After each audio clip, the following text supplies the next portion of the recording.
This episode is proudly sponsored by Lashes Studio in Saskatoon. Leah specializes in permanent makeup and eyelash extensions, helping women simplify their routines while still feeling confident and polished every day.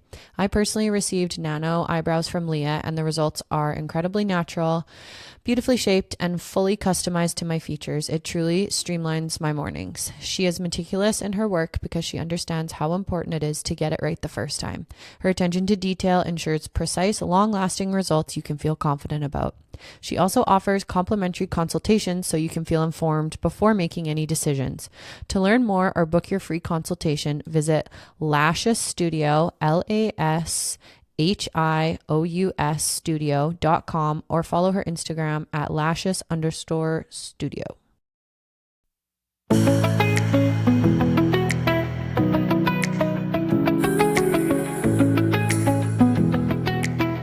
Hi everyone, and welcome to another episode of Real Lives of Sask Wives.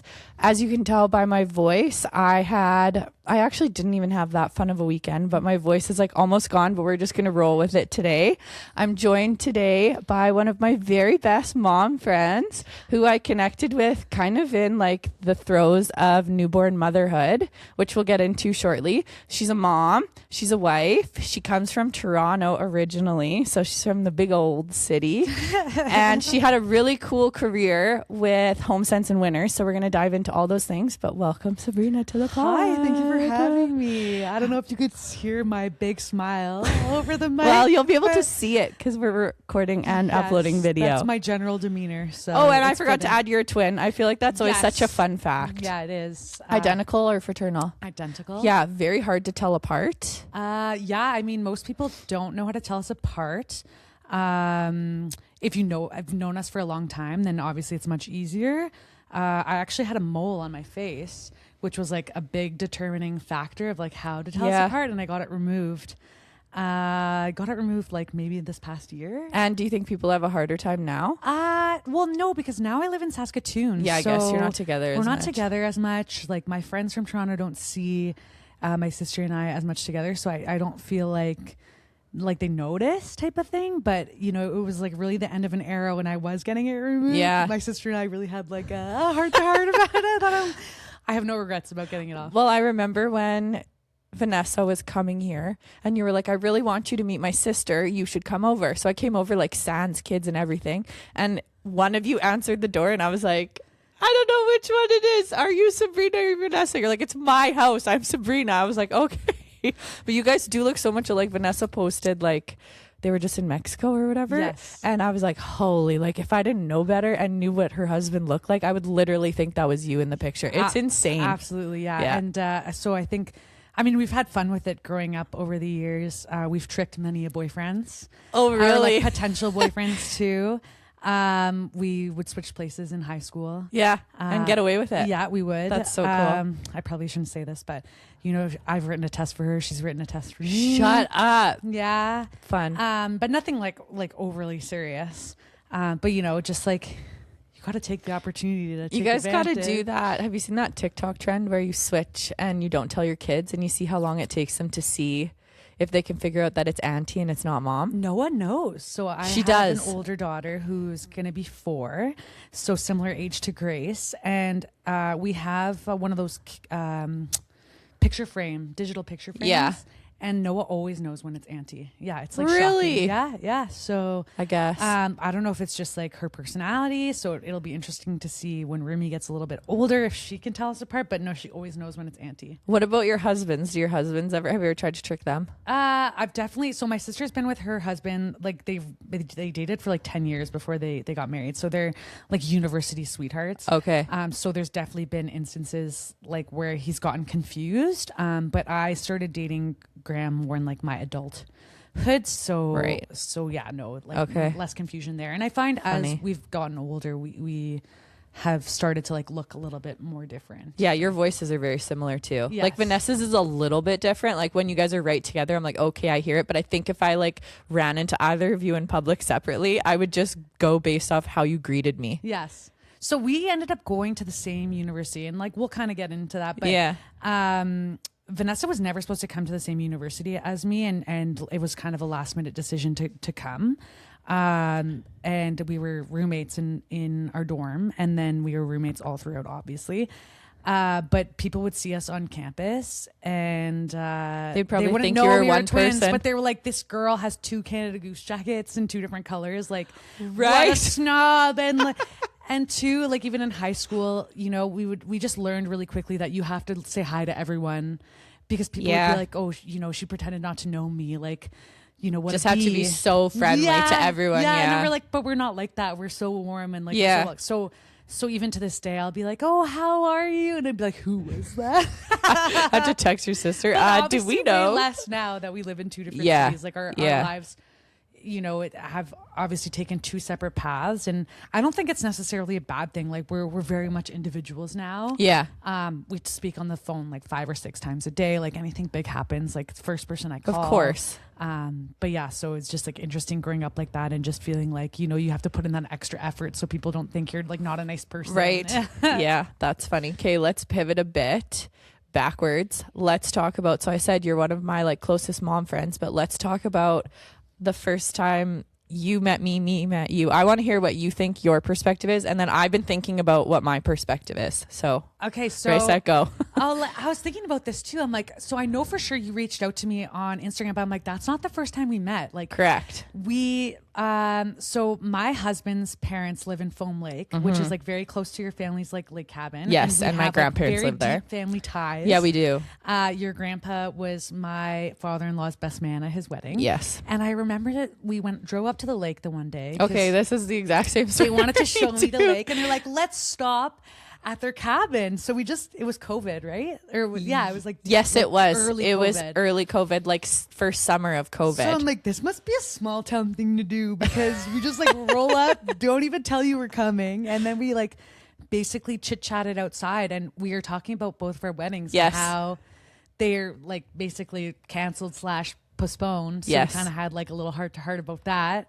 But that's the first time I remember meeting you. And yes. I was like, oh, okay, that was mine cool. too. Like, even though I was like, who are these people that were just chatting on their front lawn? But it was like nice to meet you. And then, and honestly, nice to put a face to the name, because then after I had my daughter, and then you reached out to me and you're like, hey, I just like found out basically that we have daughters, like, like literally a month apart. Yeah. And, like motherhood's hard, and, I just want to reach out and see. And I just remember being like, wow, that is so nice. Like, what a nice thing to do, to just like reach out to someone, because I moved to Saskatoon in 2021. I don't know. You were pregnant with Noah. No, I wasn't. I got married here.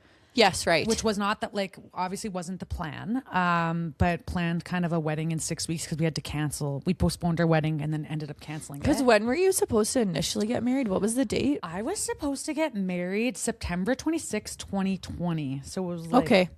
I was New Year's Eve of 2020 was when I was supposed to get married, yeah. And it was in Quebec. And Quebec was like the strictest COVID rules. Like there was a curfew. You can leave your house. Right. So I was like, there's just no way that this wedding is happening. So we had postponed it, and then we're like, what was the thought of postponing? Were you like, let's go into 2021 and hopefully we can have it there? We weren't in a rush to get married. There wasn't like, we need to do it like ASAP. And like, we just had this like dream venue there. We were getting married in like a very old church that was converted into a museum. So it was just such a cool venue. It was like right in the heart of old Quebec City. So like the cobblestone streets. And, I think a lot of... Very much not what you ended up with. Not what I ended up with. My wedding was still great. Yes. But even when we were talking to Graham's family and friends here, a lot of people were saying, oh, this is like the perfect reason, like excuse to go to Quebec City. I don't know if I'd ever get out there otherwise. So people were just excited about it. How many people were you going to have at your wedding there? 150. So pretty big for like a destination in quotation marks. Yeah. And, like we just I'd planned everything like meticulously. Everything was set and ready to go. And did you have your dress? Had my dress. Mm-hmm. There was nothing else to do except have the wedding. Right. But yeah, it's just not the way that it played out. So when did you pivot and decide Saskatoon? Once you were living here? Yeah, so we canceled it, and there's kind of like no sort of prospects on like what that was going to look like. So that kind of made it a little bit more challenging to think like, okay, what's the plan? So I think I was visiting Toronto one day, and I was like, hey, why don't we just like plan to have like a small like gathering and just do it? Like, what are we waiting for? We want to start our lives. We want to have kids. Graham's older than I am. And that was kind of on our radar. And then I was like, why don't I just look at like smaller venues in Saskatoon, because the restrictions in Saskatoon were like even better than Toronto. And then so while I was in Toronto, I was like looking at like options online, and then the Reme came up, and I was like, oh, that rooftop is beautiful. It holds like 60 people. It is a really nice venue. And so I called Graham. I was like, would you be interested in doing that? And he's like, yeah, that sounds good. And so totally pivoted, and I planned it in like 6 weeks, because I was like, let's just do it, and kind of like hit the sweet spot where, you know, like a week before the wedding, there was still no dancing, and it was still like mask wearing. And then that's when we you were got kind of married. like, we, you know, it was a hope and a prayer that things were going to be, you know, that they were going to lift. Because it was like, what was like the saying that like, there was like a saying like, oh, one more thing to like take the restrictions off. Oh, because it was so like many people had to get immunized. Exactly. Yeah. And then so it had happened, and then so my friends flew in from Toronto, and I'll never forget, they're like landed, and they're like, you don't have to wear a mask here, and everyone's like taking their mask off. It was like they were reborn, and yeah, it ended up being like a super fun weekend. And how many people did you have? We ended up having like 65. Okay, so about half of what you were hoping for. And it was lovely. Like, you know, it would have obviously been great to have the original wedding, but. And you were living here at the point that you got married. Yeah. So that was July of 2021 or what? Yeah. So I remember my grandparents were so my grandparents are Graham, your husband. He calls them auntie and uncle. Yes. So if we backtrack a little to that first meeting, like when I would hang out with Graham and his brothers when we were kids, I would like sometimes go over to your in-laws to play or whatever, have coffee, because my grandpa would go there often. The boys were so much older than me. Yes. Like Graham is like 7 or 8 years older than me. And so when you're a kid, like there is nothing in common with someone that much older. You know what I mean? So Graham's younger brothers, who are also twins, which is just so weird that you guys have so many twins everywhere. Yes. But they were the closest to me in age. And I think they're like 5 years older than me, maybe 4, which is still a significant amount of time when you're little. So I didn't really know them growing up. I just remember thinking they were wild, and they had a really big backyard. That's all I remember. Yes. But so then when I met you, when you guys came to our cabin just for like that quick pop-in visit, I just assumed you were so much older than me, because Graham just had always been literally so much older throughout our whole entire lives that I was I like, hope it's not based on the way I no, look. just the fact that, you know, when you just know someone's older than you just assume they're so much further in life, and like there's not a lot in common. But then it's also comical, because it's like my husband's 8 years older than me, so you think my brain would have changed. But so I was like, oh, really nice to meet them, but like nothing in common with them, these old people. And then when I had Grace, I was having a really hard time, and I remember seeing your pictures. I think you posted that you had Noah and how cute she was and whatever. And I remember thinking like, wow, if I'm finding this hard and I've lived here for like 6 or 7 years already, I can't imagine how like lonely and isolating that would be for Sabrina. So I was like, well, she's friends with my friend Tori. Shout out. Hi, Tori. You're probably listening. And I was like, if she's friends with Tori, she's probably normal, was my thought, because I was like, I don't want to like reach out and like maybe be friends with a weirdo. You never know. Right. But so I was like, oh, she knows Tori. Okay. So then that's why I reached out, because I was like, I wonder if she's like so lonely, because how do you make friends when you had like, which we'll talk about, your online business? Yes. So you're not going into an office every day to like make connections. So that was my thought in reaching out. I was like, I should reach out, because we're both in the same place right now, and it's always nice to have someone to commiserate a little bit, you know? Yes. Yeah. And we, like, first of all, I'll never forget that. And second of all, as it turns out, we have so much in common. Yeah, We're, literally. like, the same age. I think I'm a year older. You're not even that much older than me. And our husbands are literally the 6 same years age. older than I am. So yeah, we're just like at the exact same stage of life, like planning COVID weddings and having our first kids at the same time. And so you know, I'm such a big believer in everything happens for a reason. Totally. And I think that's just like such a common theme in my life. And that was just one well, and I know like your in-laws and my grandparents were just like tickled to know that we were friends. Like they just love it so much. And they'd be like, wow. Full circle. Yeah. Okay, so let's maybe chat and dive into you growing up in Toronto, because very different life than growing up here in Saskatchewan. So talk to me, family dynamic, like how many siblings do you have? Where did you live? What was life like? Okay, so yeah, I grew up in Toronto. My mom's actually born and raised in Quebec City, so she is a native French speaker. Moved to Toronto in her 20s and met my dad, and then had us. So I have an older brother who yeah, I forgot about that. Yeah, he is like 21 months older than my sister and I. And gosh. My sister and I are identical twins, as we alluded to. My parents actually divorced when I was 7. My mom remarried, and I have a younger sister who's 12 years younger than us. So so I guess I'm one of 4. Yes. I consider, even though my sister's technically a half sister, I consider her a full sister. Yeah. It's different when you grow up with them too in the same house, right? It feels very different. Well, she was kind of like our baby, you know? Yeah. Like, I was 12 when she was born. Like, I still remember the day, like going to the hospital and like holding her. And, you know, I think that was like the best birth control ever. I'm it's sure. Just, like, seeing how much work it is involved in taking care of a baby. But yeah, I'm just like so happy. Like I'm super close with my stepdad. He's the one who actually walked me down the aisle. Oh, cute. Okay. Yes. So I think that alludes to the fact of like the closeness of our relationship. And I'm just so happy that my mom, you know, found him and, you know, has built this like beautiful life. Does he speak French as well? He does not speak French. So growing up, were you French speaking household? My mom spoke to us only in French. Did your like bio dad speak French as well, or no? With a horrible accent. Okay. He worked in corporate recruiting, specializing in French speaking. Oh, no way. Roles. Yes. So he had to speak French. So, you know, like he can definitely speak French. It's just the accent is very scary. Okay. And so, yeah, I went to French school in Toronto, where we didn't actually learn English until grade 4. Normal here as well. Same thing. Yeah. So French was my first language. If I look back on home videos, we spoke like Fringlish. Like we would sometimes that's like kind of throw fun. in a little English word in there. But no, I'm very grateful for the fact that my mom like really prioritized like French for us. Of course. My mom and my stepdad and my little sister moved back to Quebec. Now it's been 10 years they've been there.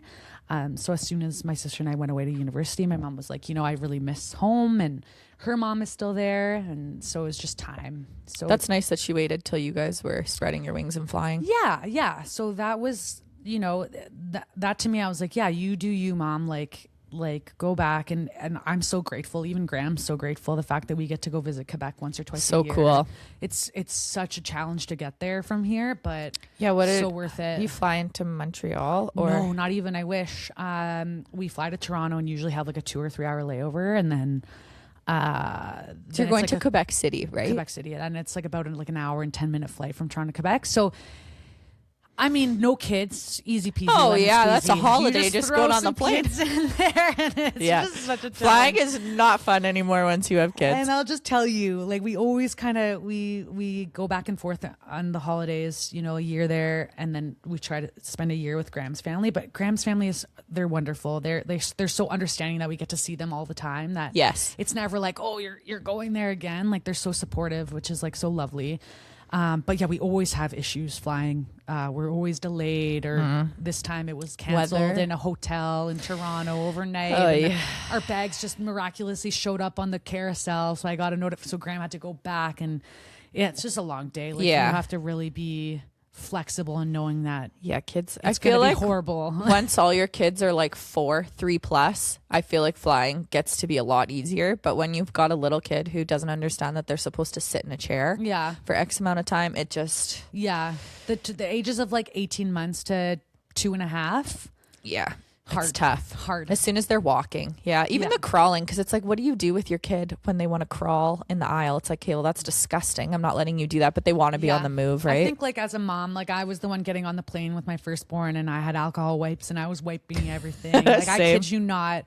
And now with my second, I'm like, you know what? Like just let's try not to put our fingers in our mouth, guys. Like, you know, but Life we don't have to changes. sterilize the whole thing. We don't have to sterilize the plane, nor do we have the time. I'm getting on the plane. I'm sweating. Okay. It's been a day. Yeah. You know, I'm just trying to get us there. My youngest Yeah. is not a good flyer. Yeah. So you know, as much as we're so grateful for the opportunity to get to go there and spend time with my mom. It feels like a lot, I'm sure. It's a lot, taxing on the brain. It's hard on the day of, and then you're like, that was so worth it. Yes. And then we kind of have anxiety building up to it for the next time, but it's like everything's always going to work out. Yeah. Yeah. Yeah. Okay, let's go to university. Oh yeah. So Where'd you go? Now you know about my siblings and so grew up in what Toronto. What did you want to be when you grew up? And what was your ideal vision of like, what kind of guy are you going to marry? How many kids do you want to have? Where do you want to raise them? That kind of stuff. Okay. So, very ambitious girly from Good a for very you. young age. I was laughing about this because my mom still tells me this story to this day, but in about grade 4, you know, we were asked like, what do we want to be when we grow up? And you had to write like out a little composition, and I was going to be the first lady. Okay. Yeah, Wow. I was going to be the first lady. I don't think I understood how that worked as a Canadian, but you know, aim high, shoot for the stars. But no, so then like as I got older, I was like, oh, I'm for sure going to be a corporate lawyer. Like I want to be C-suite executive, like sort of, you know, I'm aiming for the top. Did you have anyone in your life that was a corporate lawyer that you were like, I want to be like you? Or Yes. okay. I dated someone for 6 years, basically through like my you know, formative years, and both of his parents were corporate lawyers. Okay, so you had like an idea of what that looks like, and you're like, that looks It's a good. very nice life. Yeah. And I, you know, like I'm a talker. You know, I like meeting people. I like knowing things. And I was like, I can do whatever I set my mind to. And so I was aiming for the top, and I was going to marry someone who was also aiming for the top. Okay. And I was never leaving As she Toronto. should. I was Never. No, All right. absolutely never. There's no other place to live. Like in my mind, it just wasn't even a consideration, right? Like I didn't know anyone who lived outside of Toronto, and for sure I always knew I wanted to have kids. But you know, Did your sister want to go on that track too? Or was she like very different? My sister's the type B twin. You know, she's just like go with the flow. She wasn't thinking about. I knew what university I was going to. I knew what I was studying. I knew that I was going to do the co-op program at the university I ended up going to in grade 10. Look out! Yes, look out for like Sabrina. I had life planned out. Okay, sorry. How many kids? I think I always just wanted 3 because like that's like sort of like the core number that I grew up with. Yeah. You know, like whatever I was going to have, But ideally in your head, 3. Yeah. Okay. So yeah, like the career, I was going to have it all. And yeah, so like I said, I had already had the program picked out. I had already known that I was going to study business at Wilfrid Laurier University. I was going to be in the co-op program. Don't even ask me how. What's the co-op program? Okay. So it's the cooperative education program. So once you're in the business program at Laurier, you can apply to be in this co-op program, and it's very competitive. But essentially what you do is, along with getting your business degree, you are also doing work terms every other semester starting in second year. So you're basically, you're applying to like 40 companies. Wow. Right after your first year of university. And it's essentially allowing the opportunity to like explore different career options while also getting paid. Got it. And so are you taking a break from university, or you're doing this on top of university? No, when you're on a work term, you're on a work term. But it. that just means that now your school terms are off. So your first work term starts in second year in the summer. So you're basically like going and this is your summer job. It's like a corporate job. Yeah. Okay. And then you go back to school in September, and then you do in the winter, instead of going back to school, you're doing a work term. So then now you're going back to school in the summer. So you're doing the like, semester that you missed in the summer. It was lovely. I loved it. Yeah. You're in obviously program now with like a much smaller group of kids. But you know, we had like a beer baseball league. Oh, fun. And now you're like, it's just like a different I'm just so atmosphere going to psycho. school in the Summer, I'm like, we don't work in the summer. We don't do school in the summer. We are off and we are at the lake. Yes, no, not for me. Now, like that was sort of my life, and of course, like I thought to myself, like, oh, I'm missing out. You know, my core group of friends that weren't in business are living it that up. weren't in co-op. Even my sister wasn't in the co-op program. You know, now we're totally on different schedules when it comes to school. So of course I'm like hearing stories, and I'm like, I'm missing out, but I got to be the first lady, so yeah, this is got like work to career do, comes honey. first. Yeah, so that's where we're at. And I wouldn't have had the experiences that I've had today had I not done that, because that's what ultimately ended up getting me to work at TJX, which is like the head company for Winners, Homesense and Winners. So again, at this point, I'm like C-suite executive. You know, I'm no longer following the law path. Okay, so you've decided, you know what? I think I want to pursue the business. Yes. All right. That's where I just feel like my passion is, and this is what I'm studying now, and where I think I'm gonna end up having like the most success. And so now I start this co-op program, and my first term I end up working at Suncor Energy. Well, we got lots of Suncor around these parts. So it was very like the first round of co-op interviews is like very competitive. So you're applying minimum to 40 jobs, so 40 cover letters. That's a lot. Then you get your interviews, and you're prepping for these interviews, and then it's like a rank match process. So you are basically doing these interviews, and then the company ranks you and you rank them, and then you basically get like matched based on like the lowest number. But they're not allowed to allude to you like, oh, we want you, right? It's like against the rules. It has to be like all like fair and square. Of course. I didn't want to go work for Suncor. That's just the way the cookie crumbled. They ranked me number 1. So you nailed the interview. Now you didn't want to know. You're like, okay, what do I do? Do I risk now not getting a job and having to go back into, this whole application process with everyone who did not get a job? Correct. And I'm like, no, girl, like you're accepting this job. This is what you got, and you're going to see it through. And it was like one of the highest paying positions for all of look at this girl go. So when I found that out, because it was like, okay, fine. You get the rank match. They tell you like, you're ranked this much, like here's your salary, whatever. But for mine, it said like, please call for salary. So I'm like, okay. Oh, I would take that as a bad sign. Yeah, right? So then I call, and then they tell me, I'm like choking on my coffee. I'm like, okay, yeah, I'll take this job. Sounds great. And so I go work there, and it was great. Like, I mean, it's big oil. It's definitely not what I had like in my mind, right. But I made the most of it. I enjoyed it. It was kind of like my first dive into the corporate world, and I did a really good job, because by the end of that term, they're like, we want you to come back for your next term. And amazing. In my head, I'm like, well, now I don't have to go through this interview process again. I don't have to apply to jobs. Were you surprised that you liked it, or were you still like, no, this still isn't the route I want to take? I wasn't like, oh, this is my dream job, but I did it well. And, I was like, this is corporate. This is corporate, right? This is as corporate as it gets. And, we had to do like big presentations in front of all the C-suite executives by the end. And, I was doing like all their international ordering and processing. So it's like, the job was like relatively easy and like I was getting paid well to do it, but I wasn't like, oh, this is my dream job. I was like, this is a stepping stone to something else within. Looks good on the resume too. Within this company or what have you. Like I wasn't kind of thinking, okay, like what's next at this company, but they offered me the job to come back, and I was like, I'd be silly not to, but so I took it, and they're like, well, you're not going to know what position you're going to have until you come back. I was like, okay, no problem. So then I'm like, this is great. Now I just get to like coast have through fun at school, like obviously do the business program, but then like I'm not worrying about all this extra stuff on the side. Of course. And so when I come back for that next work term, they're like, oh, welcome. You're like our new analyst. And I'm like, I've never been an analyst in my life. They're like, here's a couple binders. This is our year end. So we're super busy. And, these are all of the reports you have to run for us.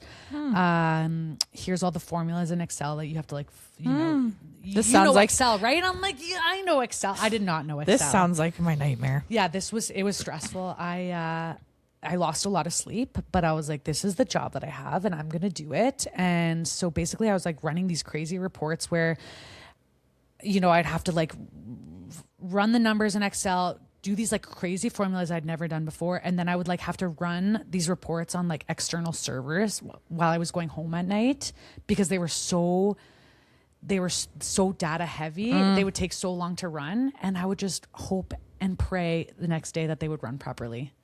And like the whole company is like waiting on these reports. Oh. So safe to say that I did not like that job. I was like, I'm not doing this. This is not what I want to do. I did not want to be an analyst. I had learned so much. Now I was like an Excel wizard. But did I want to be doing like this data stuff? No. But also like you're doing a job, and then you're also learning Excel at the same time, which is a whole nother ball game. Oh, like to just sit and no learn one's there to Excel, help you. right? Could be a full-time job. Yes. No one's there to help you, but I was like, you got to figure this out, girl. Excel is scary. Yeah. I don't like Excel. My husband loves Excel. I'm great at Excel now, but it was because of proficient in Excel on the resume. Excel check. And so, but listen, this is how I ended up getting my job at TJX. Okay. So I was like, I'm not going back to Suncor. Like, I'm over this thought process of this is where I'm going to be. This is not what I want to do. And I think too, like, in terms of like being thrown to the wolves, and like, I understand it's year end and it's like a big corporation. I was on my own. I was sweating. Like, I think I was like sweating through my clothes when I get home. I was so tired. I would go straight to bed. Sabrina. It was A lot for you. Like, but you know, when you go through hard things, you're like, I can do anything. Yeah, 100%. So then I went back to school, and then I had to apply, obviously, for my last co-op job. And I was like, I don't care. I'm going to apply. And then I end up finding out about this company, TJX, and I don't know anything about TJX, but I apply, whatever. And I get this job as an analyst. I'm like, that's interesting. But sure, whatever. I don't want to be an analyst, but I have now the analytical skills required. So I get the job there, and they put me through a 6-week in-class training as a co-op student, which is like unheard of. Yeah. And so I basically start this job. I'm getting paid to like learn. And I obviously am very comfortable with Excel now. Yes. And so I'm like learning lots. And I realize I'm like, oh, they own Winners, Homesense and Marshalls. I'm like, so you're working with product that you like love. And I've always been like a fashion girly and a deals girly. And now I'm like doing this job, and it's just so fun. Like, my brain just like loves it. Okay. And we do like an in-class session one day where a bunch of buyers come in, and they're basically telling us like their day to day as a buyer. And I remember sitting in that session being like, this is where I'm working when I'm done school. I am going to be a buyer. You mark my words. I'm going to be a buyer. She's manifesting. Okay. Manifesting.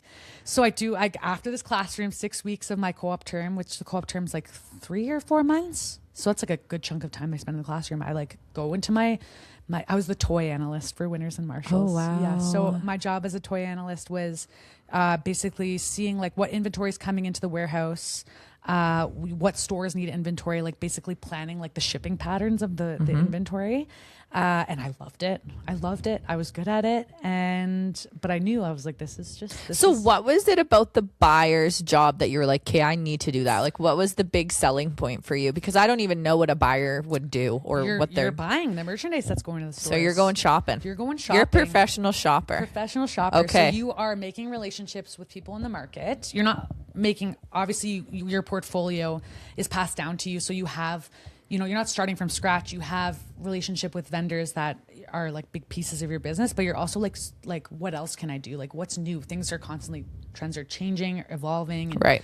You're just like constantly keeping your finger on the pulse of like what's happening in the market and like making those relationships. But then also another piece of that business too is depending on what department or portfolio that you're buying for, you're also creating production. So you're like working with a huge team in Boston that does TJ Maxx, because that's the American arm of TJX Canada.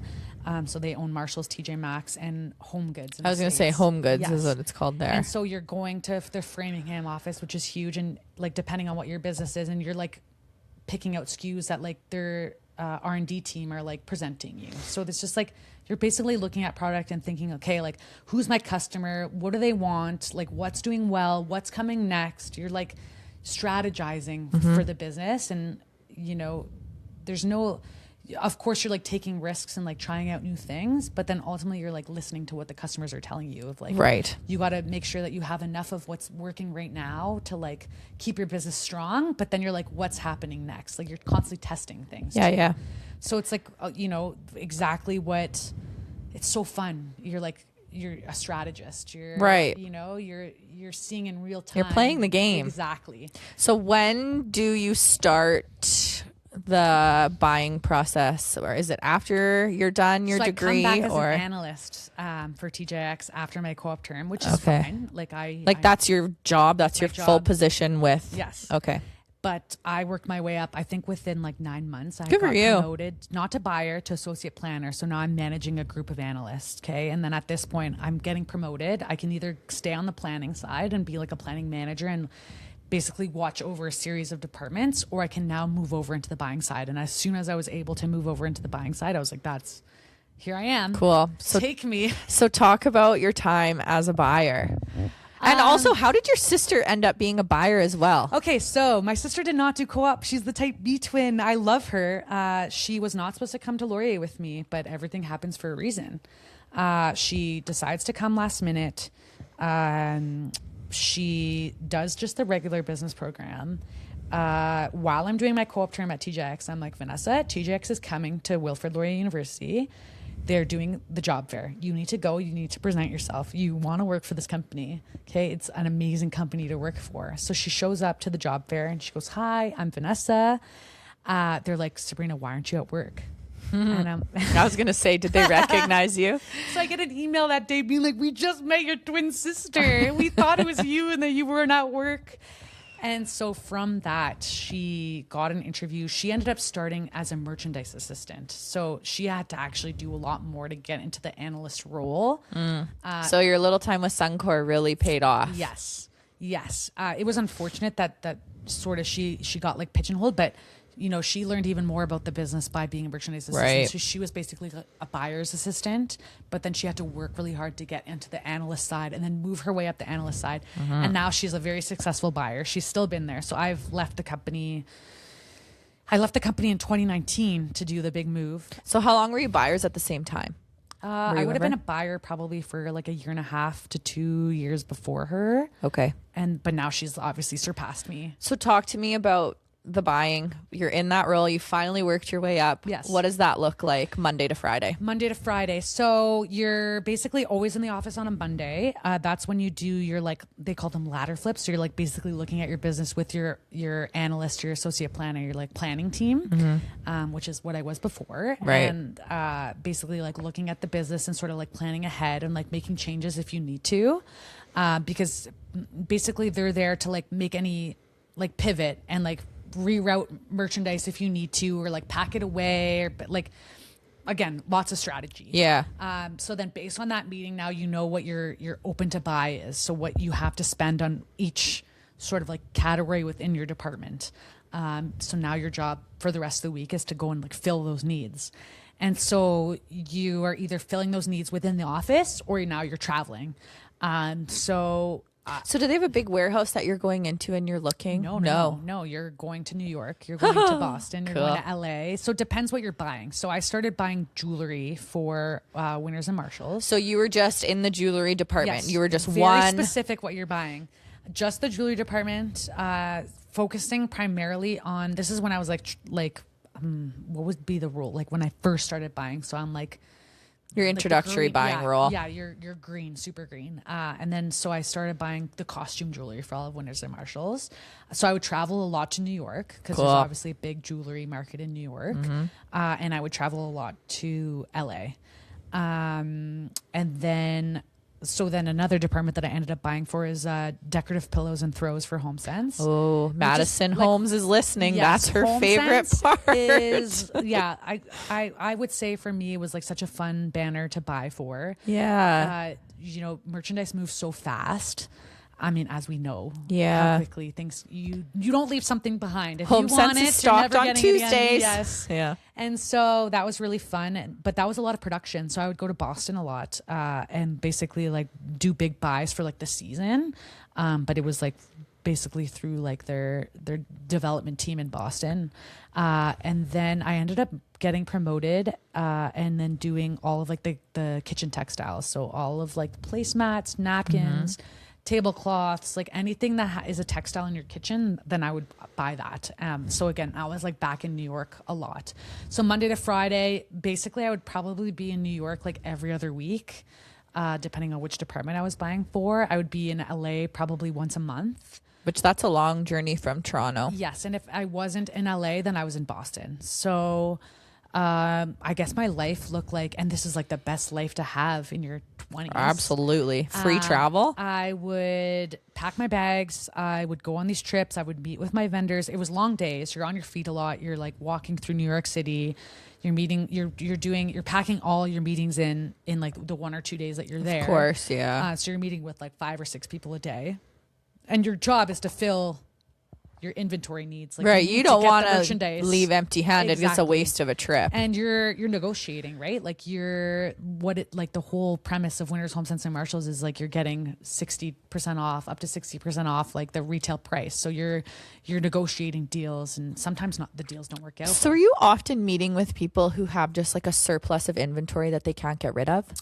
Yeah, there's like tons of different reasons why there's like surplus of inventory in the market, you know, like look at Hudson's Bay, you know, was in turmoil for quite a long time before they decided to close their stores. But, you know, big retail chains like that who have, you know, a big monopoly on some of these smaller vendors would just last minute be like, oh, we're canceling our order. We don't want it anymore. And so now they're stuck. These vendors, sometimes big or small, are stuck with this inventory. And so we're like a really good opportunity to offload that inventory, because sometimes it could be a huge financial burden. Right? Of course. Yeah. So there's reasons like that, or sometimes it's just like, you know, these bigger brands want to sort of get more into like midstream into customers, you know, like minds. And so it's like, the promise is we're not going to overflow the store with like 1 million of this. Is going to be 1 or 2. And it's good for us because now people are like, good marketing. I got this like amazing branded XYZ. Right.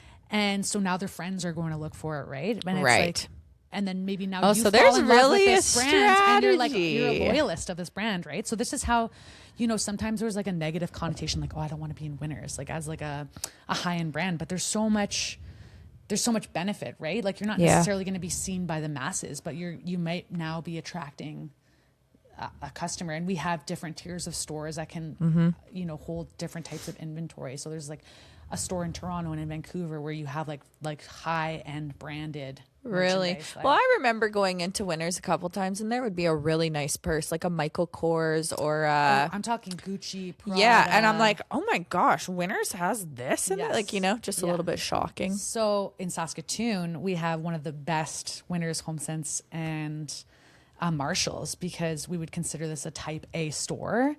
And the reason for that is we're getting the inside scoop you're here. getting the inside scoop. It's not necessarily because of the demographic, but it is sort of the demographic. There's nowhere else to shop in person, right? Like, unless, I know we're all shifting to online, but there's also something to be said about like instant gratification and like going to the store and like finding what you need. And so the turnover in these stores is so high. Interesting. Especially particularly Homesense too. There's not a lot of furniture stores that you can go to and like find. Well, and it's serving a lot of areas in Saskatchewan as well, because Saskatoon and Regina are like the hubs of the province, right? Of you're going to drive into those cities to go shopping. Yeah. And so automatically the analytical systems are going to prioritize our stores, because they're A+ stores in terms of like sales volume, and that we're going to get better stuff. Yeah.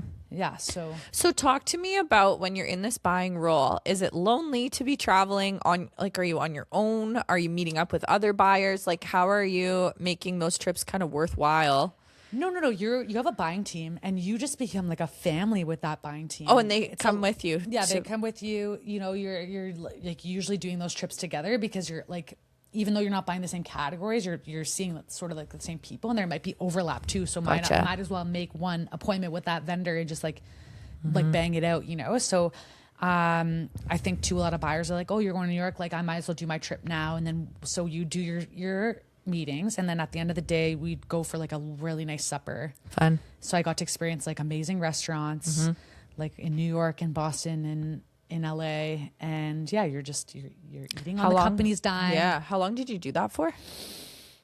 I would have become a buyer in like 2016, 2017. No, well, I met Graham in 20. Yeah, that's what I was going to ask even you next. earlier than that.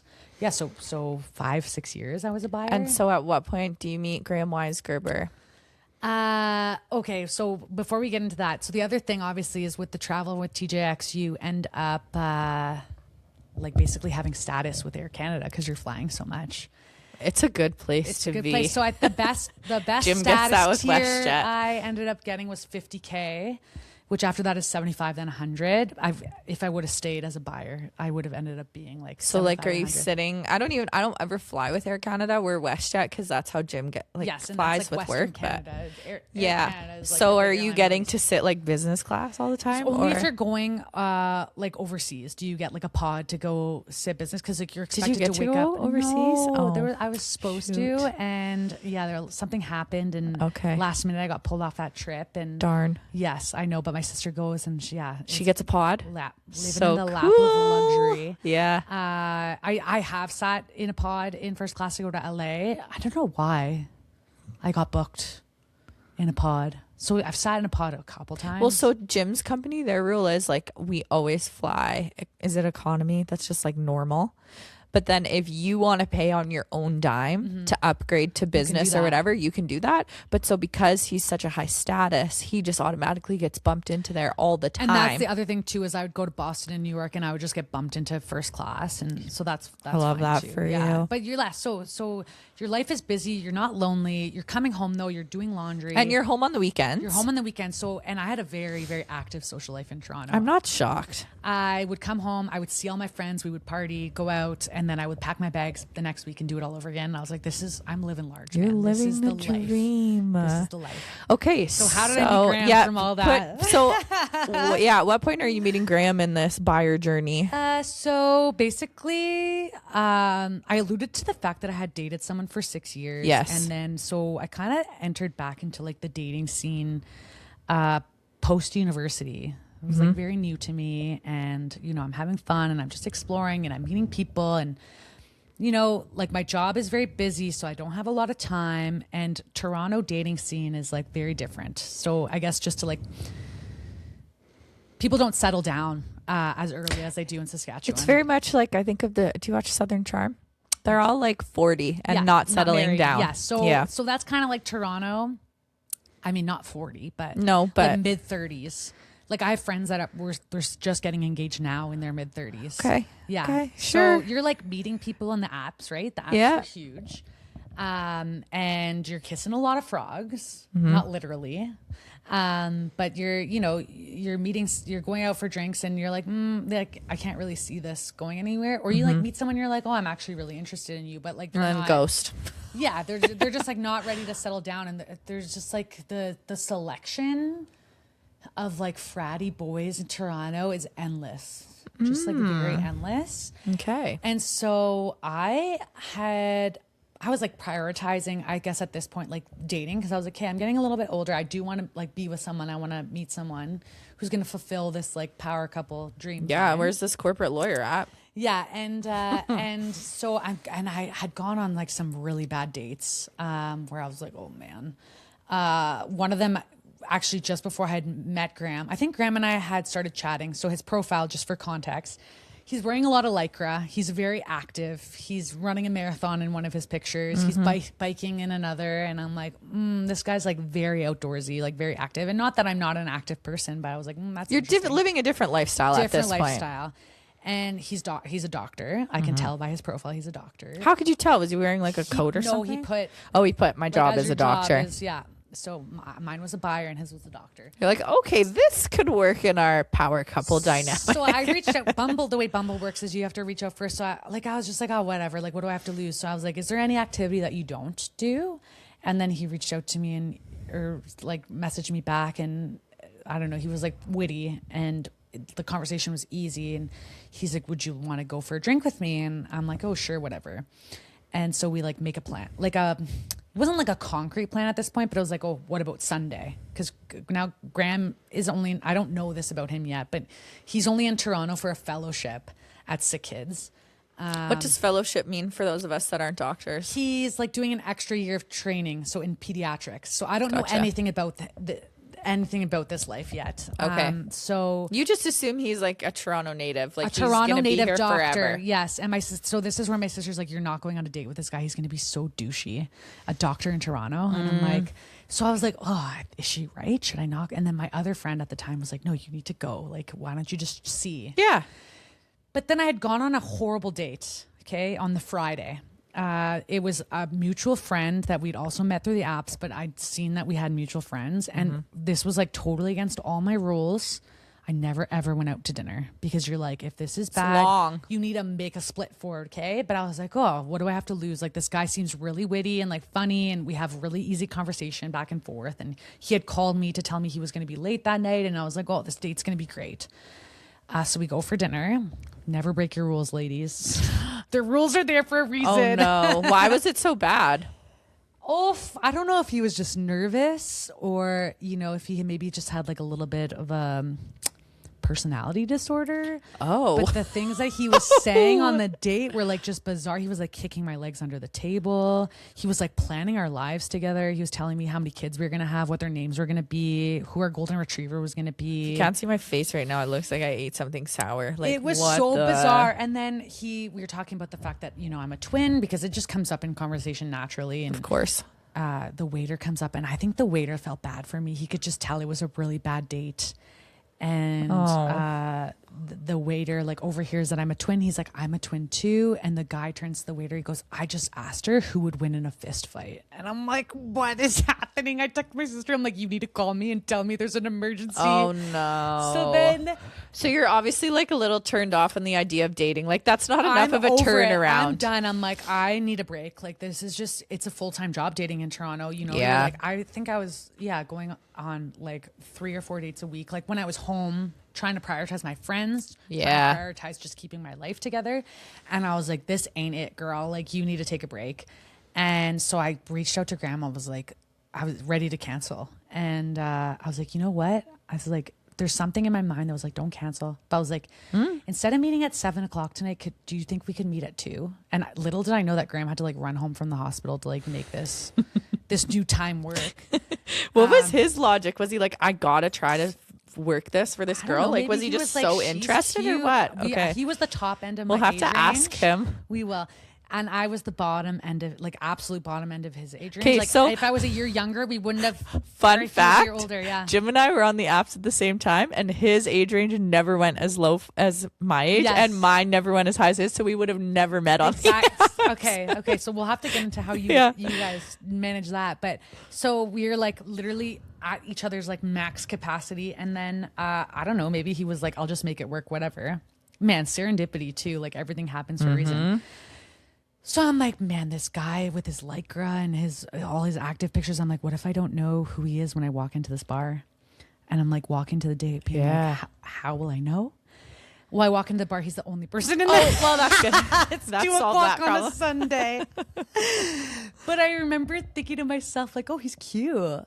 And I was like, I didn't really know what to expect. And the conversation was easy. And you know what I really liked about him is he was so refreshing. Like he wasn't putting on an act. Like I was like, this is who this guy is. Like after like having, you know, been on dates with guys from Toronto who are like putting on a show. And like this guy, He's like, a very unapologetically himself. kind and gentle person too. Like he doesn't come across as like super aggressive or. No, and he's just like, he's smart, but he's not like he's not showy about showing it. off that he's like super smart. You know, he's just like, we both liked music. We both liked, you know, enjoying a beer. Like we were just talking about different shows we've gone to. I was actually going to, he was leaving for New York, like on the next day or the day after to just go on like a little trip with his brother. And the day Which one? Travis. Okay. Yeah. And the day that he was coming back from New York, I was leaving for New York for work. Oh, so it was actually quite a long time between our first date and like. So time to like think about it too and be like, oh, I actually really enjoyed that. That was good conversation. So I'm walking home. It's not like I was like, wow, I'm head over heels in love. Like it's love at first sight. But I was like, he was potential. He was the guy that I was like, okay, I don't need to give up dating. Like, good. It's fine. Like I can get back up there. That was a really good date. Yep. Yeah. So he had texted me right after because we were talking about a wine. He was like, you need to try this wine. He had sent me a picture of the bottle and I was like, okay. So he had left for New York, but Graham's much older than me. He's not a texter. They aren't texters. Not a texter. So we're not texting back and forth. Which and is I'm like, this is weird. We grew up with that where it was like, if you like someone, you talked all day, every day. You said good night every night. You said good morning every morning, like in your face all the time. Yeah. And if you weren't texting, something was wrong. Someone was mad. Yes. Yes. And so I was like, oh, is this guy into me? Like maybe this guy's not into me. And then now, so you're like questioning, you're like, and he's like a little bit more intriguing, right? You're like, yes. Yeah. So I think that kind of helped like bring the us chase together. a little bit. Yeah. Yeah. And I'm like, I'm thinking about him now. And so I go to New York and we did like text here and there, but it wasn't like anything groundbreaking where we're like having these I'm sure crazy combos. Yes, you are sure. I'm sure. I'm sure. Exactly. I've been there. But then I get back from New York and he's like, hey, like we had been talking about going for ramen on our first date. Like, is that something, would you like to go for ramen with me? I'd never tried ramen at this point, which is like, I think bizarre because I love ramen now. And I was like, yeah, let's do it. So we go on this date for ramen. And Graham tells me like after the fact, like, you know, like a long time after, being like, I was like very into the fact that you were like down to go for ramen. Cool. He's like, I'd been on dates with girls that like their idea for going for Asian was like just going for sushi. Oh. And he's like, I like that you were like down to just get messy and like go try something Which you are. new. You're a very adventurous spirit of Yeah. like, you're down to try anything. Loved the ramen. And yeah, all our dates after that were like very intentional and like picking out these things where it's like, oh, we are very compatible in the things that we like enjoy doing together. Did he ask you to be his girlfriend? No. Okay, so that's a thing of their age, small town No, boys. but we were exclusive, and this is so you were like, oh, the not dating Bumble thing. So this in my mind, this mysterious Graham that I'm yes, the Bumble seeing, story. you know, and that yeah. doesn't text me and like, does he like me and whatever. And, you know, things are clearly going well. We, you know, I'm like very intentional with like my time with him. And like, we don't like jump into like this like physical relationship right away. We're like, it's very much courting, I guess you would call it. Yeah. Like, so like old school, but so then now we're like, okay, are we exclusive? Are we not exclusive? I go to my sister. I'm like, do I tell him like I want to be exclusive with this guy? But I'm like, do I bring it up? Do I wait till he brings it up? Like, I don't know what's happening. How do we here. navigate this? And my sister's like, don't be a weirdo, Sabrina. Like, you're gonna scare him off. Like, you're not asking him if you're gonna be exclusive. I'm like, you're right. But me, I'm like, I need to know what's happening. Yes. Like, I need to. Yes. Like, my life is planned out, right? Like, I need to know, Yeah. understand what's going on. Yeah. And then so one day, it's like a Sunday. I'm at his place and he's getting Bumble messages on his phone. And I'm like, is this guy double crossing me? I'm like, he just does not seem like the type of guy to like, you know, pretend to be like this into me, but then still on the also apps. seeing other people. And I'm like, this is so weird. Like, do I have this guy all wrong? So I'm like, Sabrina, it doesn't matter what your sister's saying. Like, you need to have this conversation with them. And I'm like, hey, are you like seeing other people? He's like, no, you're the only person that I'm seeing. And I'm like, oh, you know, I'm just like, I noticed that you're getting like Bumble messages on your phone still. And I was like, I actually deleted my Bumble. So I just wanted to see like where your head's at. Which is a good way to bring it up, I think, now as like a mom and a wife. But yeah, oh yeah. I'm like, maybe at I've the really time. grown emotionally from my 20s to now. Yeah. Like, I'd like to think I'm like much more like elevated in Yes. that aspect Yes, of my of life. course. But he goes, I'll never forget this. He goes, yeah, girls have been messaging me and I feel so bad just like not, you just ignore them. So he's showing me these messages of him letting them down, of saying like, I've met someone and I think she's like very, like, I think that this is something here. So like, thank you so much for messaging me. I'm like, Graham, just delete the app. Like, that is very sweet and very kind of you to like be letting these girls down easy. But that's just the type of person he is. He just Yeah. didn't want to like basically ghost a girl and like kind make her heart. feel bad. Yeah. So at that point, did you guys At that discard point, we your were exclusive? exclusive. Okay. Yeah, there you go. All's that to say. That's so funny. yeah. Okay, so talk about fellowship. He's only in Toronto for a year. For a year, yeah. And we met in November. And his year was ending in like May or June. And he was going to Edmonton after, correct? So what did your relationship look like when he went to Edmonton? So he had told me like right off the hop when we started seeing each other, he's like, by the way, like I'm only here for a few more months. December, January, February, March, April, May, like not a short amount of time. Like we had 7 or 8 months together. But still. But he's like, I've already accepted a job in Edmonton. And again, as we know, Graham's letting girls down on Bumble. He's not going to not take this job that he's already committed to. This is just the type of person that he is. And I was like, don't even worry about it. I was like, you do what you need to do. I will support you from Toronto, from afar. I will not be coming with you. And I am in love with my career, and you Yeah. know, we'll just have to reassess. Like, he's like, I at least have to do a year at this job before I can like figure out what's next. So we did the long distance for a year, and Graham's liking Edmonton. It's a huge children's hospital there. So like he's getting a lot of really I guess amazing let's talk experience. about what he's doing. He's an anesthetist in pediatrics, Yes, correct? yes. So he's always at a children's hospital. He's got to be in a big center. Yes, Whatever to have a he children's is. hospital. Yes. I mean, because he specializes in pediatrics, that he's done all his training for adults, but he really enjoys the pediatric aspect of it. So he could go anywhere. So that wasn't really like a determining factor, but you're For like, sure. this guy just did all this education to specialize in kids. Like, we're going to make sure that he's at a hospital that of course. has a pediatrics unit. So we're on Excel. We're doing pros and cons lists of different cities to live. Okay. Toronto's on there, Vancouver, like Oakville. We have Edmonton's obviously on there. Saskatoon was not on there. Just want to be clear about that. Okay. Because it just was never something that we're like, oh, we're moving to Saskatoon. Like, you'd have to be like, it's not something that was like top of mind for me. I knew he was from Saskatchewan, but Well, it wasn't obviously like a determined. He was happy to be in different places. he's and happy see to be different- anywhere. And yeah. I was open to being anywhere, but I also really loved my career. Mm-hmm. But now I'm in my late 20s. And I'm thinking to myself, like, I think this could be the guy that I marry. Like, this is something here. Yeah. And, we're taking this really seriously of like figuring out what works for both of us in our careers and what works for us as a couple. And everything happens for a reason. Oh, here we go. So I'm at the point in my career where I'm like, I'm a little bit tired of traveling. This is a lot, and I want to have kids. So how do I do this? Right. With kids, like, With a long distance boyfriend and a job where you're traveling. like and- long distance to me wasn't a factor, but it was more so like I was looking at the women that were also buyers on my teams and like what they had to do to be able to like have a family and continue this job. With like the amount of like we were talking about, like, oh, when you go on a trip, like you're packing for your kids, you're like doing meal prep, you're like planning, they're doing all of this stuff on the side to like make sure that their family could like run while they were also like fulfilling their dreams of being buyers. And I was like, that's a lot. Like, is that how I see myself raising my kids? And then there was also a little bit of drama at the company at the time. I got promoted under a boss of mine that ended up getting fired for harassment. Oh, okay. Yes, she was female, so a little bit of a different harassment, not like what you would expect. So I got like embroiled in this like controversy because I was like primarily the person she was harassing.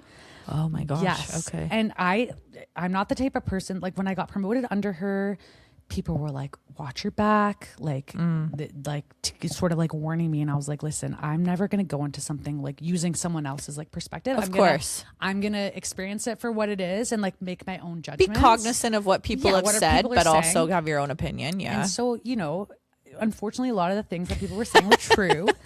But I was like, you can do this, Sabrina. You can do hard things. We've learned Sabrina can do hard things.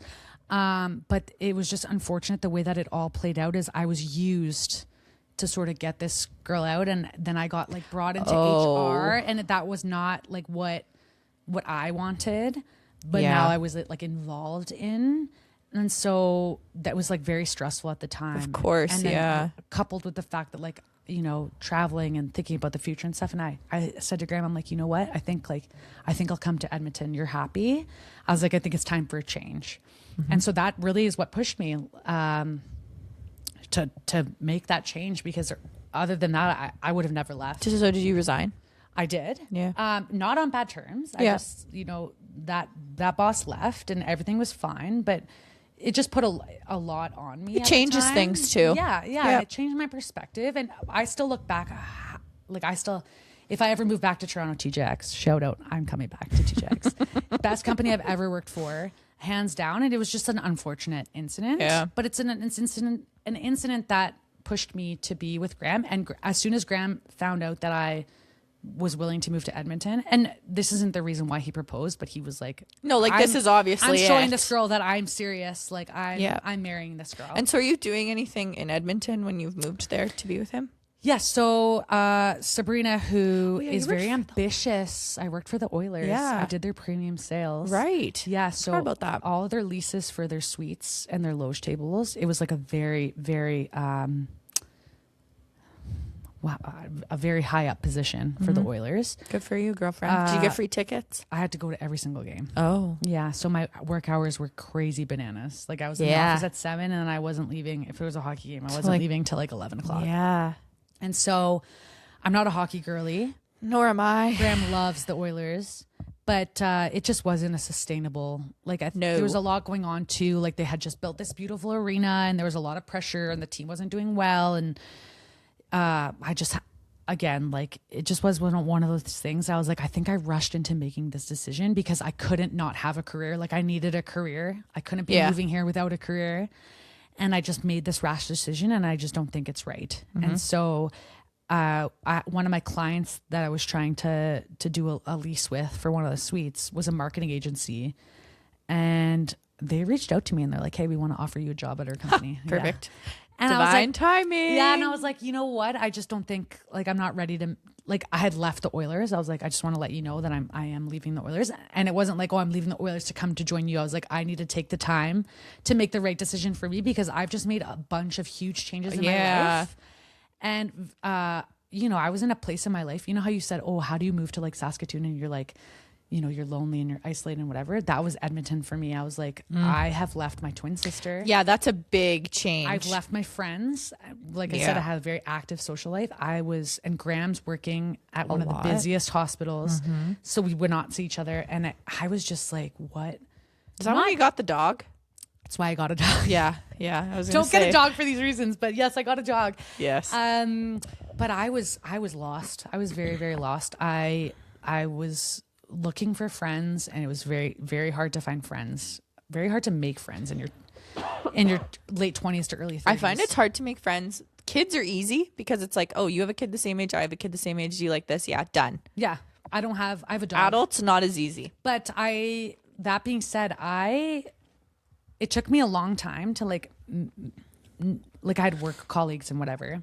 So I ended up going to the market, like spoiler alert, I ended up going to the marketing agency because I was sitting at home. I was like lost. I was like, I don't have a job right now. Yeah. I'm not seeing Graham because he's busy and I can't make friends. I think I went on Bumble BFF. That's how like I hear it's good for the cities though. But I'm like, what's going on here? Like I'm lost. Like I'm should have joined CrossFit, Sabrina. There's always friends to be made at CrossFit. I could have, but here I was. CrossFit plug. But then COVID happened, right? You're like, now you're moving in a city that doesn't feel like home, and that has not felt like home, and you are basically in lockdown. And I had gotten the dog before lockdown. I kept seeing this girl on the street that was like, I think she's my age, and she had just gotten a puppy too. She got a corgi, and I just kept running into her, and our dogs would meet, and our dogs really liked each other, and I was like, I kind of want to be her friend. There you go. And I was like, man, making a friend is like dating. It's like even more stressful. You're like, do I sound lame in this text? Way worse. Yep. And you know what?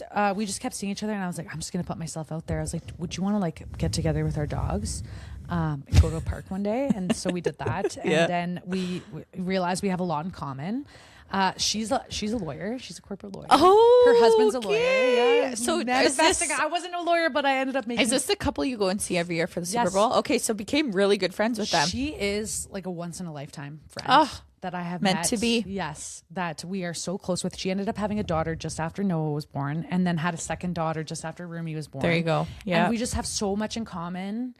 And have just remained so close. It was a little bit sad when I told her that we were moving to Saskatoon, but like a once in a lifetime friend that you don't meet meant every to day. be your friend at that time too, right? Yeah, and then our husbands became friends like through us. And was she new to Edmonton as well? No, well, she had been in Edmonton for a few but wasn't from there. No, she's from Kelowna originally. Okay, yeah. So so talk about move to Saskatoon. How do we get there? When does that come up? Because we're engaged, living in Edmonton in COVID. Yeah, and then like our bubble is Graham and I, Molly and Tim, and we seeing each other every Tuesday to watch The Bachelor and ordering a different type of cuisine and just like having a hoot and a holler.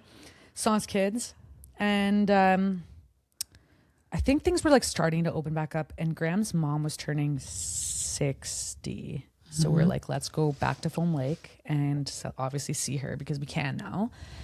So we drove to Foam Lake, and I had not spent any time in Saskatoon. So once we like had the party, whatever, Graham's like, oh, do you want to like go tour around Saskatoon? That's where I went to school and whatever, and I have an apartment there and whatever. So he brings me to Saskatoon, and we're kind of just driving around. It's like a beautiful, beautiful time of the year.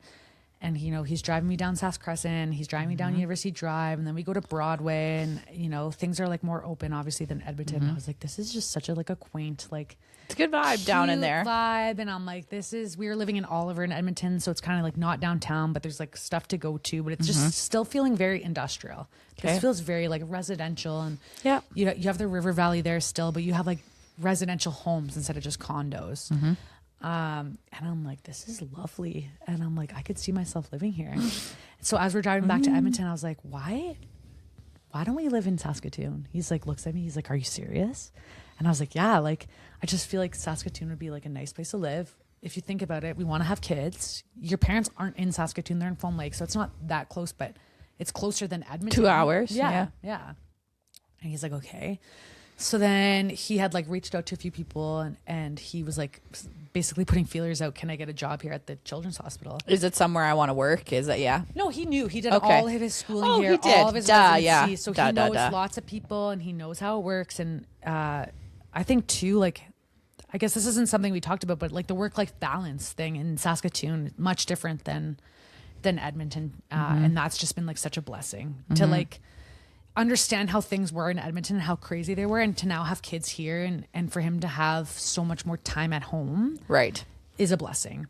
And so he was putting feelers out there, and serendipitously, I had That's going to be reached the out title of this to- episode. yeah. Serendipitously with Sabrina Weisgerber. We had met his two friends. They lived on University Drive, and they had just built this like beautiful home. And Graham's like, "Do you want to go see it?" And I'm like, "Sure." So we like go see it, and I'm like, "Wow, this is like a dream."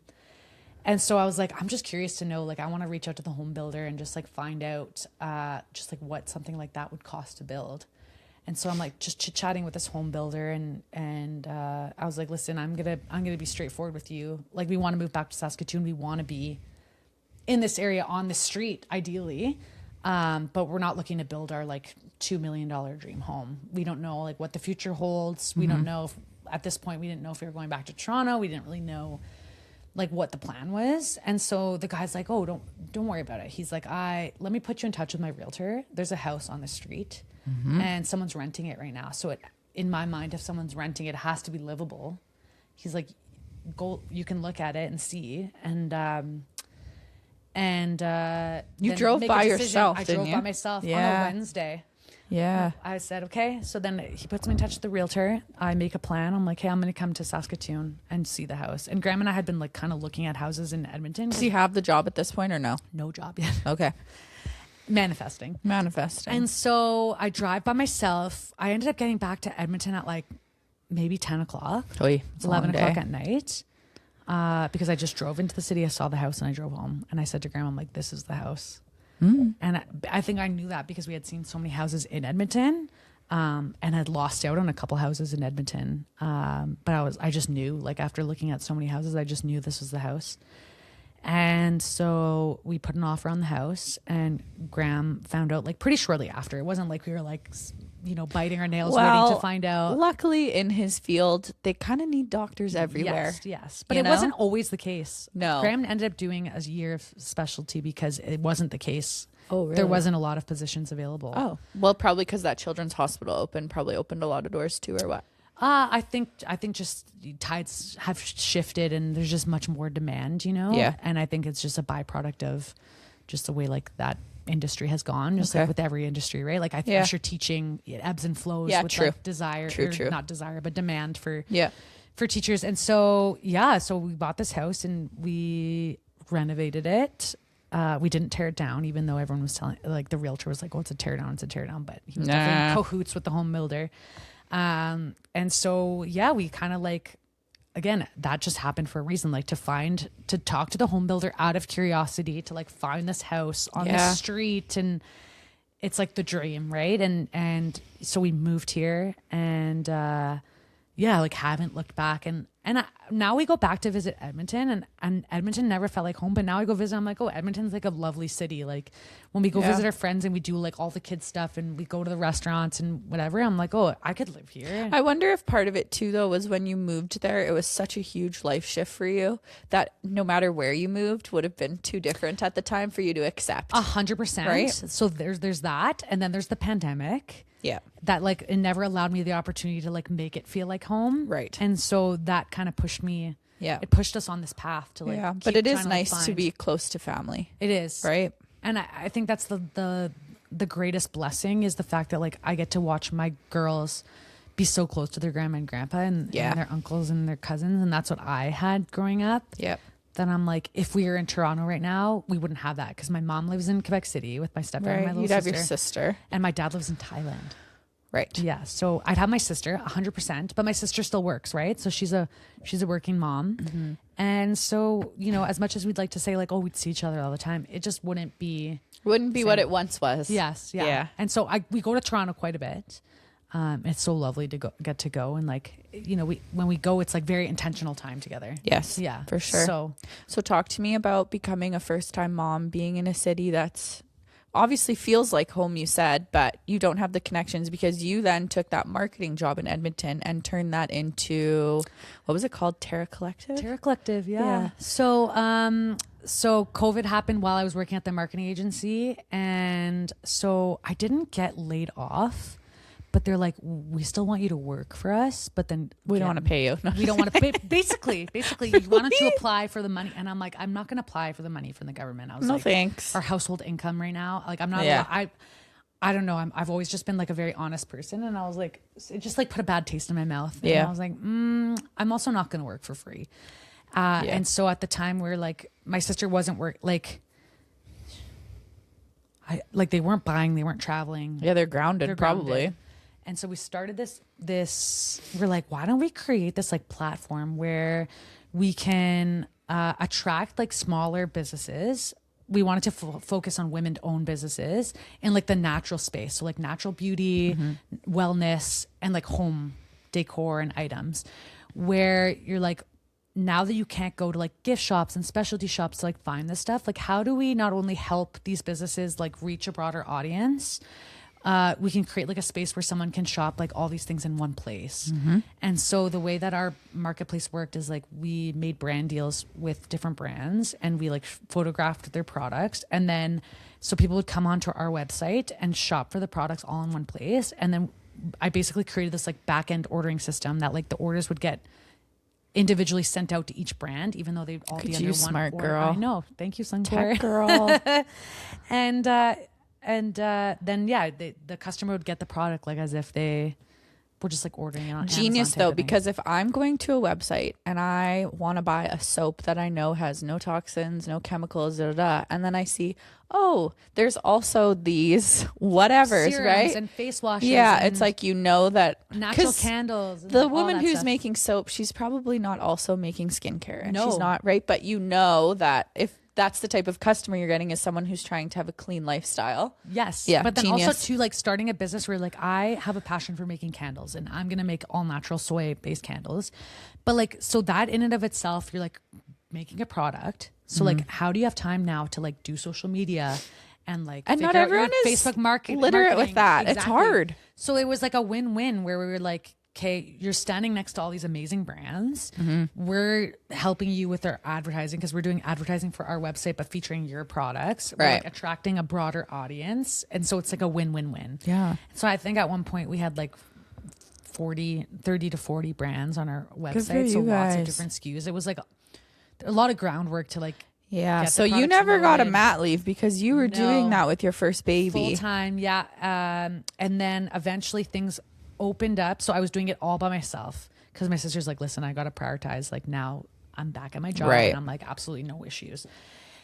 And so I did that by myself for probably like 4 months. And I was like, I'm killing myself doing this. I was like, I am passionate about this. Yes. But it's like, why am I doing this? Am I doing this because now I need this career where like I feel lost if I don't have this job and I'm not like striving for more and two, like taking like a deeper dive and being like, when people ask me what I do, I just had such a hard time being like, oh, I'm just a stay-at-home mom. Like it was such but it's like now I look back and I'm like, but why? I was like, I just have had like this big shift. Because you've obviously been career driven your whole life and that was never even a thought in your brain. You're going to be a corporate lawyer. Like there's no, and I think too, there's like stuff in my personal life where, you know, my parents got divorced when I was 7 and you know, as I alluded to, my dad had custody of us. So we only saw my mom every other weekend. Oh, I didn't know this. No. Okay. And so it's like a very strange, if you think about like, it's just not the It's typical. not the typical setup. Yeah. But the way that came to be was my mom was a stay-at-home mom, and so she didn't have her own finances, and my dad was very spiteful, and so he essentially fought her tooth and nail for us to have custody of us.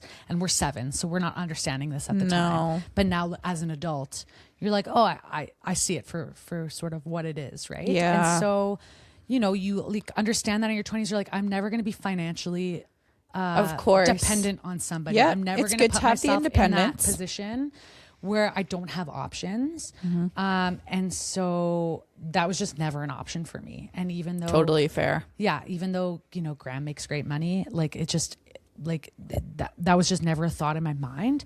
But then so now I've had this shift where like I'm married to this amazing man who has not once ever made me feel like the money is not our money. Just the way he speaks about like our life together, it's yours together. This is not the type of person he is. So that like that's gone away.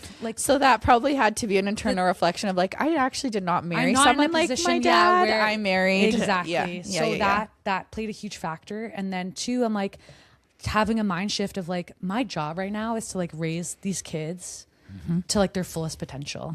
And that takes having a husband now or who is in a career that takes a lot of time, and he's not always home, and he's on call, and our schedule is not always the same. And so if I had a career right now, we would have to have a nanny. There just would be no right. And it's like I don't even think daycare would be.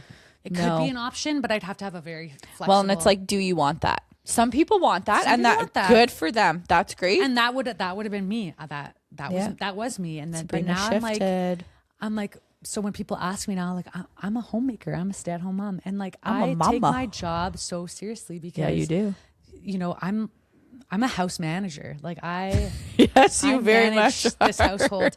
You know, we've completed like a major home renovation in like I guess we've done 2 major home renovations. No, like when she says major, you guys don't understand. Like they literally gutted the entire house. We had no roof. Then they added on an addition to it. So like renovation after renovation after renovation. So yeah, so I managed a lot of that and had to deal with like a lot of that's stressful in itself. Not the fallout, but there was things that happened. Like we got mice at nothing one ever point, goes right with that. And we had a sewer line collapse. So I'm calling at like, so first we had water in the basement. I'm like, that's weird. We probably just have like roots. I got to call Roto-Rooter. So on a Thursday, I'm calling Roto-Rooter, and then Roto-Rooter comes and like, lady, your pipe has collapsed. So then I'm calling the city to be like, what do I do?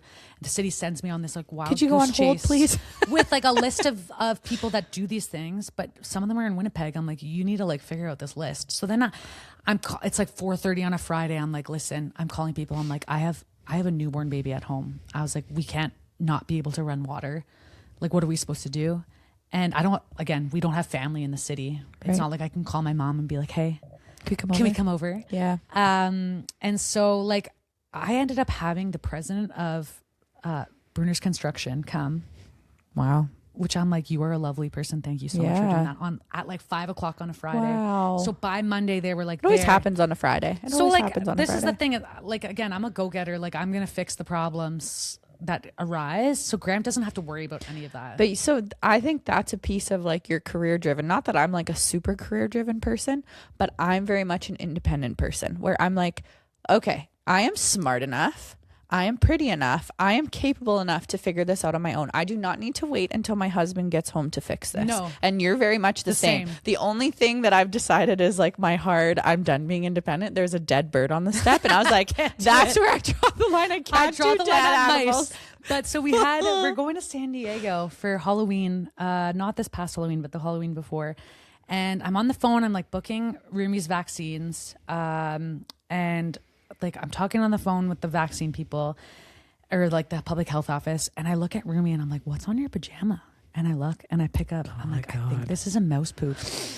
And I'm like, I've never dealt with mice before. I'm like, Graham's on call. They're scary. Graham's on call. Oh, okay. Yeah. I'm so like, he's at the hospital. He's at the hospital. I'm like, what do I do? And I'm looking around the kitchen and I'm like, there's mouse poop in the cereal bowl from this morning. So I'm like, okay, I want to throw up. How many mice are in here? What do I do? I'm on YouTube. I've never set a mouse trap in my life. We have rats. No, I don't think Toronto has rats. And then I'm like looking up, okay, what's the life cycle of a mouse? Like how quickly can they reproduce? Because we're leaving. We're going on vacation like the next day or the day after. So Graham gets home around like 11 o'clock that night. I'm like, Graham, We got a problem. We got to solve we it got to now. find all this mouse poop. We got to clean it up, right? I'm also thinking about hantavirus. I don't know if anyone knows But about hantavirus. something about their poop, right? Like so it's you never toxic. want to vacuum it up. You never want to sweep it up because Oh. if they have this virus, you don't want to like be making the particles airborne. And this is like more of like, I mean, I could be wrong in saying this, more like a Western Canada, like a farm thing.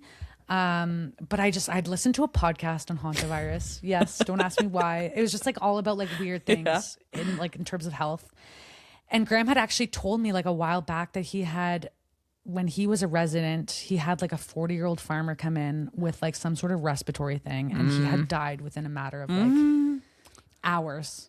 Okay. So like hantavirus is serious, right? Okay. So Graham comes home. I'm like, the life cycle of We a all mouse- have hantavirus. The reproductive life cycle is 9 to 21 days. Okay. They can have Okay. like 10 Yeah, it's a lot of them. offspring. I think they have like 50 to 60 mice a year. And so I'm like, we need to find this mouse. Okay. And we need to booby trap this house, and we need to pick up all the mouse poo because I was scared that one of the kids was going to pick it up and You eat were it. texting me and you're like, Jordan, I am losing it. There's a mouse in this house. I'm trying to pack for the trip tomorrow. I'm like, oh my God. I have girl. rubber gloves on. I have a mask on. Graham comes home. We have a bottle of bleach. We're like finding all of them. We're spraying and we're cleaning it up. This mouse had gone everywhere. Yeah. In the It's cupboard. living its It best was everywhere. life. Like this, he was frantic. Okay. That's like the Yeah. best way I can describe it. So it's like 11:30 at night. We pull the stove out. I'm holding Graham's legs behind the stove. He's like wiping up the poop underneath the stove. And all of a sudden, from the corner of my eye, I see the mouse. I'm like, Graham, the mouse is right there. So he gets up from behind the stove, and we had like an air return vent that went from the kitchen to the living room. So we knew that had gone in the living room, and the sofa was like on that wall of the couch. So Graham goes in there, he flips the sofa over, and he basically like sees his mouse, and he steps on the tail. So now the mouse is stuck underneath his I'm gonna slipper. throw He's not barefoot, thank God. And so he's like, I can't let this mouse get away. So he just like steps on it. I wasn't in the room, Gross. thankfully. Good But for so, yeah, him, so though. it's just like stuff like that where I'm like, you need to figure out like how to solve problems. Yep. And Yep. we ended up having like until our house was like resealed up after this because we were adding an addition. We had many mice, but I do draw the line at like touching dead mice. Like that was I'm just one always night- scared it's going to like twitch or something, and that would freak me right out. It's just so gross. One night I'm sitting and it's like 10 o'clock. I'm just watching TV and all of a sudden I hear a mouse trap behind the couch go off. But once we were like sealed up, that like you think back on like these things that we dealt with this past year of like taking our roof off in the middle of winter while having like a newborn baby at home, and like the mice and the sewer crazy collapse. people. There's just like a lot of things that had happened. Where Yeah. you're like, well, you just need to like figure out how to get by. Well, it's like if you can do that with your second born, you can do anything with your Oh third. yeah, so we're currently pregnant with our third. Yeah. And I'm like, this is gonna be a walk in the A park. walk in the park. Yes. And it's coming in August. Yeah. So it's going to be nice out. The girls are going to be in the backyard. You're just going to be sitting there chilling. Yeah, and like we're Life not will gonna be have to worry good. about any of these like Not other another things. renovation. Yeah, no, we're done. Yeah. Okay. So let's end on something that really surprised you. Like maybe did you have some preconceived notions about Saskatchewan? Were you None. like, No, what a no dump? idea. Okay. No. What's I something, thought it was beautiful. what's something that really surprises you about Saskatchewan life that you've really enjoyed? Well, first of all, I think the fact that like I moved from a big city to like a little bit of a smaller city to now even smaller. Yeah. Was like a good way to go about it because it wasn't like a culture shock of like, oh my God. So Saskatoon's just like a smaller Edmonton. We obviously don't have the same like breadth and depth of restaurants and like stores to shop at. Right. But I'm kind of like in that phase of my life where I'm like not going out to eat a whole lot, you know? We're just like, we're in the throes. We have a almost 4-year-old and almost 2-year-old, and we're about to have another baby. So we're not going on like date nights to like go to the restaurant. And online shopping is a beautiful thing. It's fine, yeah. And Yeah. like I feel like what I'm mostly shopping for these days is like clothes for my kids because I just like I can't get enough. I Yeah. just, like, love. Oh, I know. I wanted to ask you one more thing about your buying experience. So, being in that job, I know you're still like a Winners, Marshalls, Homesense girly, but has it changed how you shop? Well, like I said, I've always been like a very like deals conscious, like value conscious shopper because the reason behind that is like I've had a job since I was like 14 years old. Like it was very in our house. It was very much like you're not going to get handed money. You're going to work and then you're going to pay for your own stuff. So I bought all my own makeup. I bought all my own clothes and like I think at a certain point, like I would feel even guilty, like accepting money from my parents. I was the same way. Just assumed we were poor. If they gave me money, I had always the mindset that I was going to have to return it. Like it was a loan. It wasn't just like felt so guilty. I don't know, like this guilt, but so like that being said, you're like working really hard for everything you have. So you're obviously not going to go spend it on like frivolous things. Yeah. So just like the way I shop now, I don't know. I just know that I'm not going to just buy the first thing. I'm going to do a little bit of research and figure out like best bang for your buck. But also too, now I'm not just like going to buy the cheapest thing either. Like I want to make sure that I'm buying it. I'm only buying it once. Yep.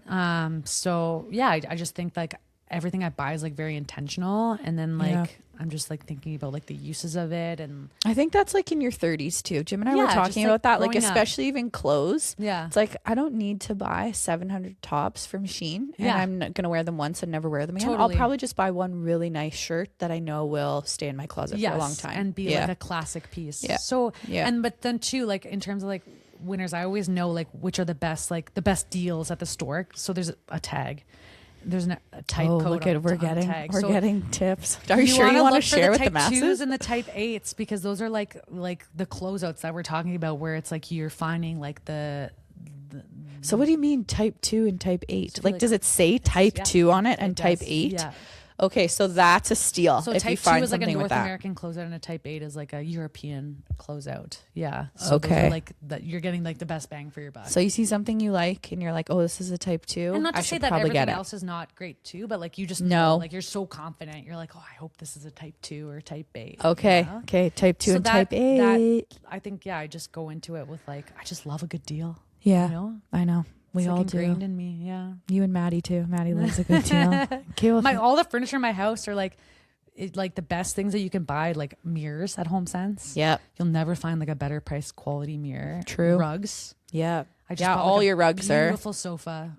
Obviously it wasn't like I walked in and it was there. Like I had to keep going, but I knew we needed a new sofa, and I was like, I have young kids. Like I don't want to go be buying like a super expensive sofa. Right. So I'm just going to wait and see. And one day I was like, I just have a feeling that today my sofa's at home. Today's the day. So I dropped my kids Look off at at you. daycare, and I went, and lo and behold, there it was. And you got a new. Which one in your? In my living room. That like, it's Have like I a seen boucle. I don't know how. When did you get it? We got it like it was wintertime, because I remember there was like a big I must have been snowfall. there last time I was there. I just don't Yeah. remember. Okay, well, thanks for coming on my pod. Thank you Did for you have having me. fun? I did. Yeah, Okay. no, it's just like fun to like walk down memory lane. Yeah. And to like relive sort of like the experiences. But I think too, like my experience in Edmonton was so hard. And I think that's what made my experience coming to Saskatoon, like restarting all over again, a little bit easier. Because you're like, it's not always going to feel like this. For sure. You're going to find your place. It's just going to take time. Yep. And so it's just like, thanks to people like you and the people that you've introduced me to. Oh yeah, like, we got a crew. Yeah. That you're sorry, like, I got I don't tickle in my know, throat. you just feel more confident in knowing that like, okay, it's maybe not right now that you're going to find your place, but your place, you're going to find it. You'll get there. There you go. You'll find your place, girls. Yeah. Thanks so much for listening to another episode of my little passion project. I might be biased, but it just feels like there are so many people in my life with such cool and interesting stories to share. I go back to work really soon, everyone. I'm not handling it well. As you can tell, my eyes are so puffy. I'm really going to miss my kids. But so that being said, not the end of the podcast, but certainly a shift is going to be happening for a little while. So please bear with me. As always, the best thing you can do to support me, and maybe we can continue this project on, is sharing it with someone that you think would benefit from listening or would enjoy it. Like me, subscribe, rate, review, all of those things. I'm trying really hard to make this something that can be feasible long term. I really want to keep doing it because I'm having so much fun, but I don't know. We'll see. Okay. Be patient with me these next couple weeks. We'll feel it out. We'll get there. Thank you so much, though, for having your morning coffee or your evening wine with me and my girl, Sabrina. Catch you on the next one. Hopefully there's a next one. Love ya. Bye.